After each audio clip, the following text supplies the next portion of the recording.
Hello दोस्तों, स्वागत है आपका रित्याज एम्पायर में। दोस्तों, हम लोग आरपीएफ, एसआई और कांस्टेबल के जीके जीएस के प्रीवियस ईयर क्वेश्चंस कवर कर रहे थे।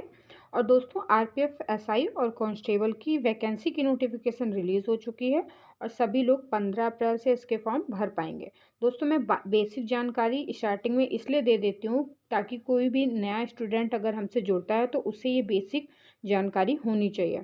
तो दोस्तों, जैसे कि हम लोग आरपीएफ, एसआई और कांस्टेबल दोनों ही एग्ज़ाम को लेकर चल रहे हैं, तो मैंने दोनों ही एग्ज़ाम्स के लिए दोनों की अलग अलग प्लेलिस्ट बना दी है। तो अगर आप लोग ये वीडियो पहली बार देख रहे हैं तो आप लोग प्लेलिस्ट में जाके स्टार्टिंग से सारी वीडियोस देखिए, चाहे वो एसआई की हो चाहे वो कांस्टेबल वाले स्टूडेंट हो।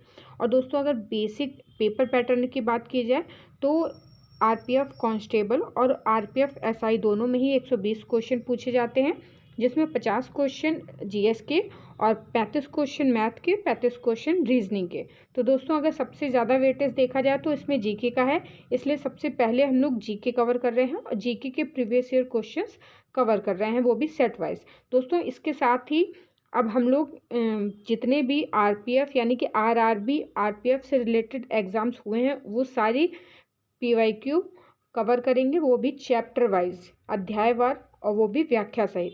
तो दोस्तों, पहले हम लोग सेट वाइज कर लेते हैं। इसके साथ ही मैं एक नई प्लेलिस्ट भी स्टार्ट करने वाली हूँ। तो आप लोग अगर पहली बार जुड़ रहे हैं तो चैनल को सब्सक्राइब जरूर कर लें ताकि आपकी जीएस अच्छे से अच्छी हो सके। चलिए स्टार्ट करते हैं हम लोग आज की वीडियो। दोस्तों, हमारा पहला क्वेश्चन है, ब्रह्मांड के अध्ययन को क्या कहा जाता है? तो इसका डी ऑप्शन सही हो जाएगा, ब्रह्मांड विज्ञान।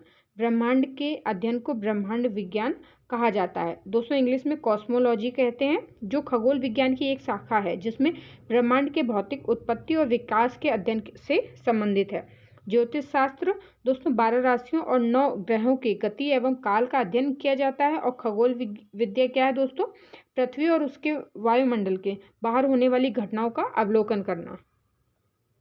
हमारा अगला क्वेश्चन है, अब परमाणु कण प्रोटॉन की खोज किसने की थी? तो इसका ए ऑप्शन सही हो जाएगा, अर्नेस्ट रदरफोर्ड ने। अब परमाणु यानी कि उप परमाणविक कण प्रोटॉन की खोज अर्नेस्ट रदरफोर्ड ने वर्ष 1920 में की थी। प्रोटॉन परमाणुओं के धनात्मक रूप से आवेशित मौलिक उप परमाणविक कण है। इसका प्रतीक P या P+ है। प्रोटॉन का द्रव्यमान 1 इकाई और आवेश +1 होता है। दोस्तों, अगला क्वेश्चन है, निम्नलिखित में से कौन सी दक्षिणी भारत की सबसे लंबी नदी है? तो इसका बी ऑप्शन सही हो जाएगा, गोदावरी। गोदावरी नदी महाराष्ट्र में नासिक के पास त्रयंबकेश्वर से निकलती है और बंगाल की खाड़ी में गिरने से पहले लगभग 1465 किलोमीटर की दूरी तय करती है। यह दक्षिण भारत की सबसे बड़ी प्रायद्वीपीय नदी प्रणाली है। इसे दक्षिण गंगा के नाम से भी जाना जाता है। दोस्तों, अगला क्वेश्चन है, 2011 की जनगणना के अनुसार भारत की साक्षरता दर कितनी है? तो इसका सी ऑप्शन सही हो जाएगा दोस्तों, 74%।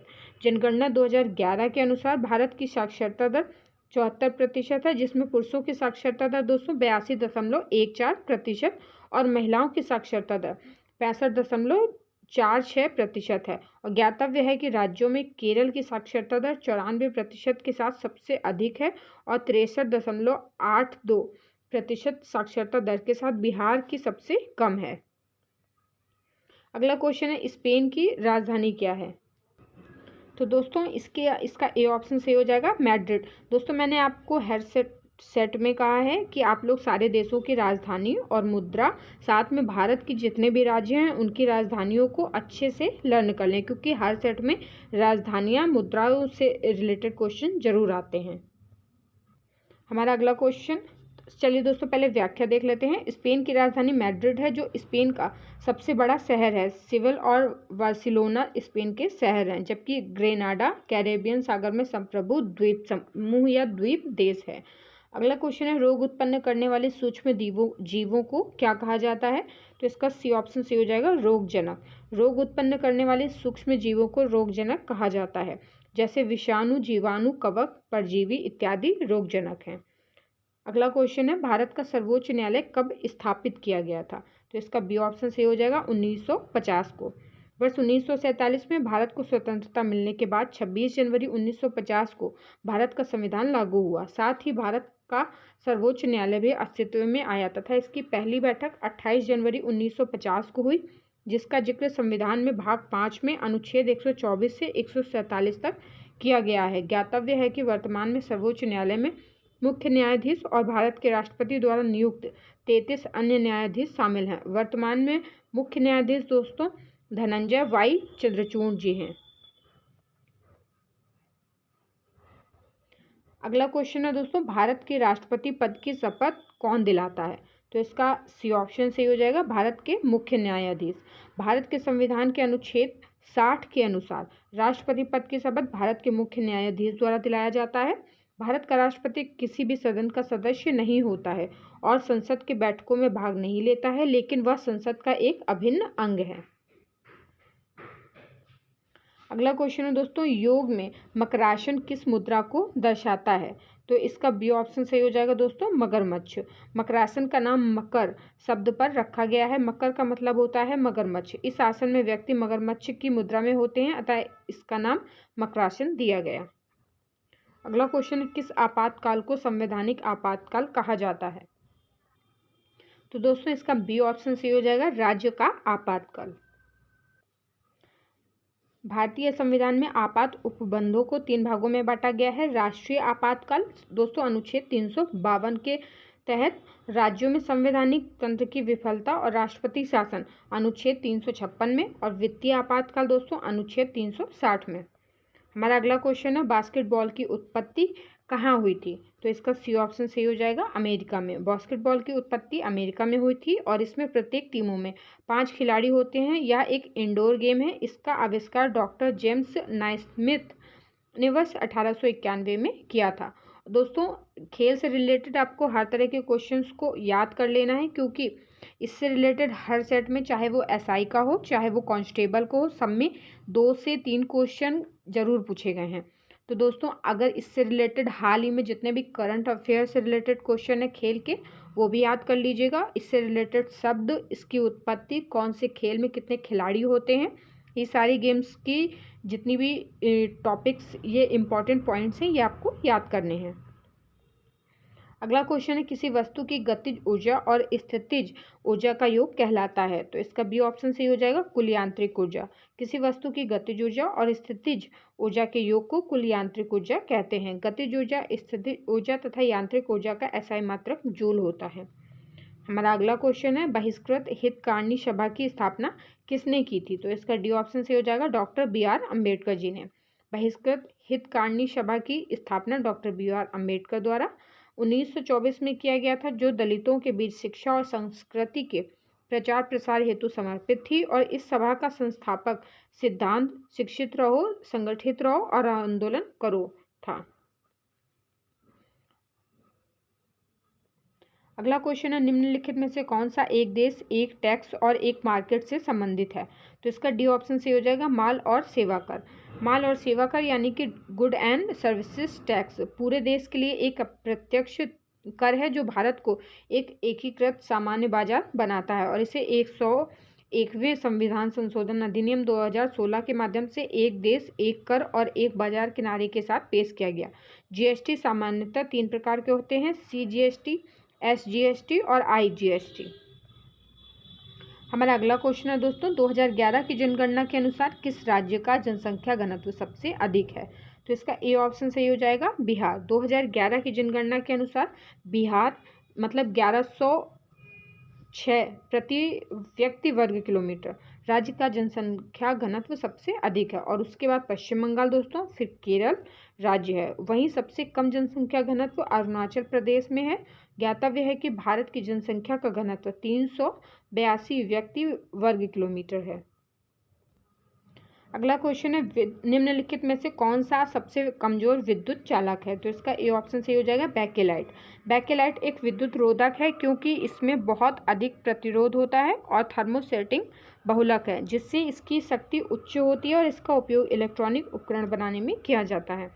दोस्तों अगला क्वेश्चन है, गौतम बुद्ध का पुत्र निम्नलिखित में से कौन था? तो इसका सी ऑप्शन सही हो जाएगा, राहुल। गौतम बुद्ध का जन्म 563 ईसा पूर्व कपिलवस्तु के लुम्बिनी ग्राम में हुआ था, और इनके माता का नाम माया देवी और पिता का नाम शुद्धोधन था। 16 वर्ष की आयु में गौतम बुद्ध का विवाह राजकुमारी यशोधरा से हुआ और उनके पुत्र का नाम राहुल था। 29 वर्ष की आयु में इन्होंने ग्रह का त्याग कर दिया और इस घटना को धर्म में महाभिनिष्क्रमण कहा गया तथा 35 वर्ष की आयु में वैशाख पूर्णिमा की रात पीपल या जिसे बोधि वृक्ष के नाम से जानते हैं के नीचे निरंजना नदी के तट पर इन्हें ज्ञान प्राप्त हुआ।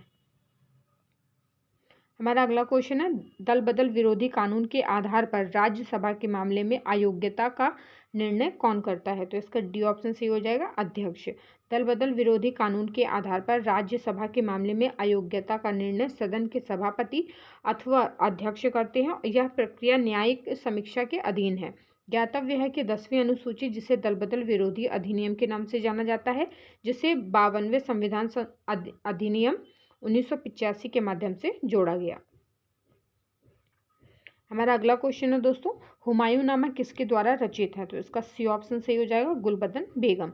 हुमायूंनामा पुस्तक गुलबदन बेगम द्वारा लिखी गई है, जिसमें हुमायूं के जीवन चित्रण का वर्णन है।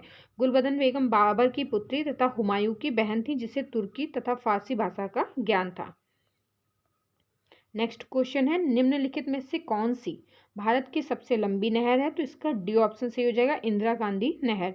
इंदिरा गांधी नहर भारत की सबसे लंबी नहर है, जिसकी कुल लंबाई 649 किलोमीटर है, जिसमें 204 किलोमीटर इंदिरा गांधी फीडर नहर और 445 किलोमीटर इंदिरा गांधी मुख्य नहर है। और इस नहर की उत्पत्ति सतलज और व्यास के संगम में स्थित हरिके बांध से है और इसे राजस्थान नहर के नाम से भी जाना जाता है।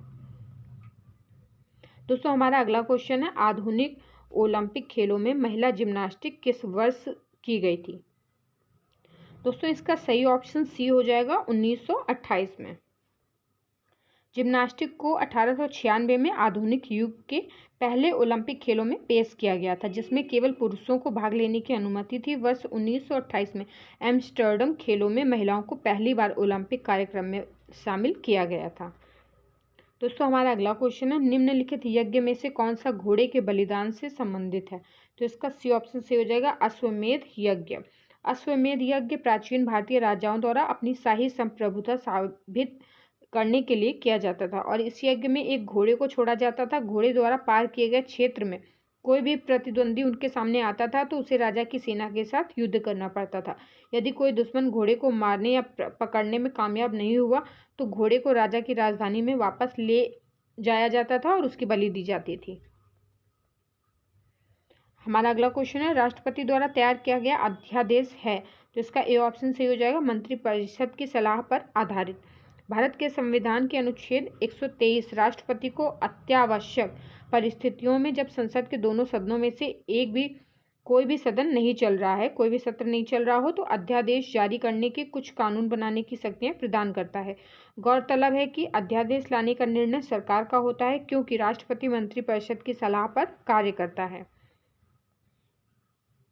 दोस्तों अगला क्वेश्चन है, ध्वनि से नहीं गुजर सकती है? तो इसका सी ऑप्शन से हो जाएगा, निर्वात। ध्वनि एक यांत्रिक तरंग है जिसे यात्रा करने के लिए एक माध्यम की आवश्यकता होती है, अतः ध्वनि की गति ठोस में सबसे अधिक, फिर तरल में, उसके बाद गैसों में। निर्वात में ध्वनि तरंगों का वेग 0 होता है। हमारा अगला क्वेश्चन है दोस्तों, मोहनदास करमचंद गांधी का जन्म कहाँ हुआ था? तो इसका बी ऑप्शन सही हो जाएगा, पोरबंदर। मोहनदास करमचंद गांधी का जन्म 2 अक्टूबर 1869 को गुजरात के पोरबंदर नामक स्थान पर हुआ था और जिनके पिता का नाम करमचंद गांधी तथा माता का नाम पुतलीबाई था। गांधी जी भारतीय स्वतंत्रता आंदोलन के एक प्रमुख राजनैतिक एवं आध्यात्मिक नेता थे, जिस कारण उन्हें राष्ट्रपिता कहकर संबोधित किया जाता था।